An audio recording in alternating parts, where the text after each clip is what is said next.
கேளுங்க மக்களே கேளுங்க, கதையை கேளுங்க, கதை கதையாக சொல்லுறேன் கேளுங்க, நல்லா கேளுங்க. வணக்கம், நான் உங்கள் ஸ்ரீ. இந்த வார ராமாயண கதாபாத்திரங்களில் நம்ம பார்க்க போகிற கதையின் தலைப்பு காத்திருந்த பெண் தரிசித்த கடவுள். ஒரு அரசனும் கடவுளும் ஒரு பழங்குடி பெண்மணியின் வாசலில் வந்து நிற்கிறார்கள். ஏன், எதை தேடி? அவளது உடைமையும் அறிவும் அல்ல, அவளது பக்தியால்தான் ராமர் அங்கே வந்தார். அவள் பெயர்தான் சபரி. தன்பால் வந்து செயல் தொழுது பின் பதம் வெளிப்பட்டாள் என கம்பர் இவளை பக்திக்கு எடுத்துக்காட்டாக கூறுகிறார். சபரி பழங்குடி பெண், மதங்க முனிவரின் சீடியாக அவரது ஆசிரமத்தில் இருந்தவர்.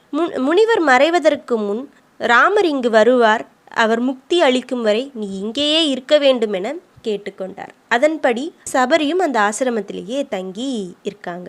சபரியும் ராமர் வரும் அந்த நாள் வரும் வரை நாள்தோறும் காலையில் அறம், பக்தி, பசுமை, சுத்தம் என்ற 4 பாதையில் நடந்தாள்.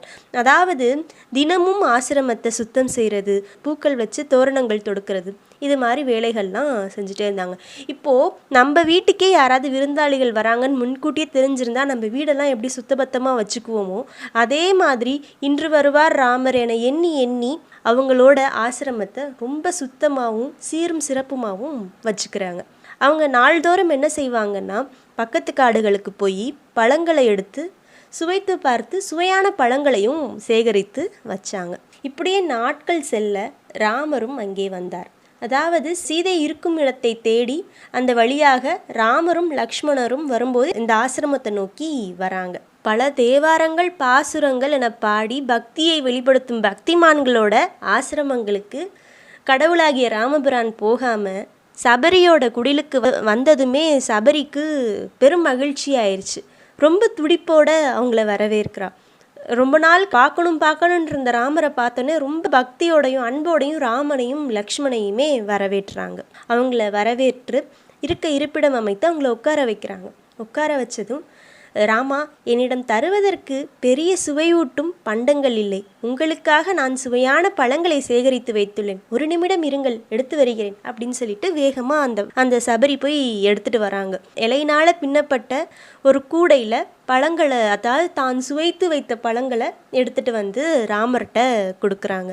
இதை பார்த்துட்டு லக்ஷ்மணன் கொஞ்சம் முகம் சுளிக்கிற மாதிரி சொல்கிறாங்க, அண்ணா, இது எச்சில் செய்த பழங்கள் அண்ணா, இதை எப்படி நீங்கள் உண்பீர்கள் அப்படின்னு சொல்லிட்டு கேட்க ராமர் சொல்கிறாரு, லக்ஷ்மணா, சபரி எனக்காக சுவைமிக்க பழங்களையே சேகரித்து வைத்துள்ளார்.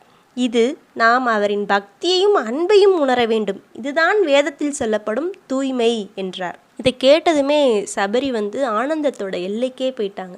அதாவது எச்சில் செய்த பழங்கள்னு எண்ணி ராமருக்கு அதை கொடுக்கல. அதாவது ராமர் சுவையான பழங்களை தான் சாப்பிடணும் அப்படின்ற எண்ணம் மட்டும்தான் அவளுக்குள்ளே இருந்து இந்த பழங்களை சேகரித்து கொடுத்தா. அவளோட அந்த அன்பையும் பக்தியையும் ராமர் புரிஞ்சுக்கிட்டாரு அப்படிங்கிற அந்த உணர்ச்சியில் அவள் ரொம்ப சந்தோஷப்பட்டு இருந்தா. லக்ஷ்மணரும் அந்த அன்பை புரிஞ்சுக்கிட்டு ராமரும் லக்ஷ்மணரும் அந்த பழங்களை உண்றாங்க. இதை தான் அந்தரங்க பக்தி அறிந்தவன் அவளுக்கு அருள் செய்தான் என கம்பரும் அழகா இதை எடுத்து சொல்றாரு. அப்புறம் சபரி என்ன பண்றாங்கன்னா, ஆசிரமத்தெல்லாம் சுத்தி காட்டுறாங்க. மதங்க முனிவரோட புராணங்களை பற்றி எடுத்து உரைக்கிறாங்க. இவர் செஞ்ச புண்ணிய காரியங்கள் எல்லாத்தையுமே எடுத்து ராமருக்கு சொல்கிறாங்க. சொன்னதுக்கு அப்புறமேட்டு ராமரும் லக்ஷ்மணரும் சீதையை தேடி பயணிக்கிறாங்க இல்லையா.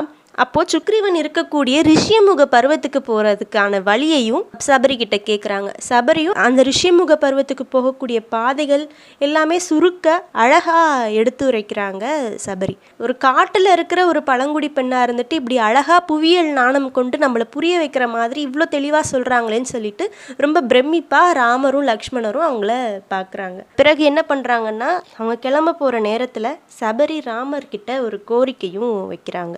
என்னன்னா, ஐயனே, உன்னை கண்டும் பூஜித்தும் என் பிறவி பயனை அடைந்து விட்டேன். எனக்கு இனி இந்த பிறவி போதும்பா, என் குருநாதர் போன லோகத்துக்கே என்னை போக அனுமதிப்பாயா அப்படின்னு சொல்லிட்டு கேட்குறாங்க.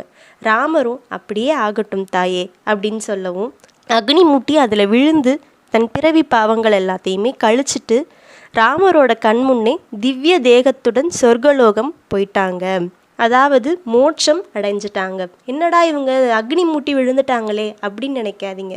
அக்னின்றத அவங்க ஒரு தெய்வமாக நினச்சி தன் பாவங்களை போக்குறதுக்காக அக்னி குண்டத்தில் விழுந்து தன்னோட திவ்ய தேகத்தோட போகிறதா சொல்லப்படுது. இன்னும் வரும் வாரங்களில் இன்னும் அழகான கதைகளோட, அதாவது இன்னும் அழகான ராமாயண கதாபாத்திரங்களோட நான் வரேன். நம்ம கதையாக சேனலை புதுசாக நிறைய பேர் பார்க்குறீங்க. எல்லாருக்கும் ரொம்ப நன்றி. எல்லாரும் மறக்காமல் சப்ஸ்கிரைப் பண்ணிடுங்க. இன்னும் சிறப்பான கதைகளை நான் உங்களுக்காக எடுத்துக்கிட்டு வரேன்.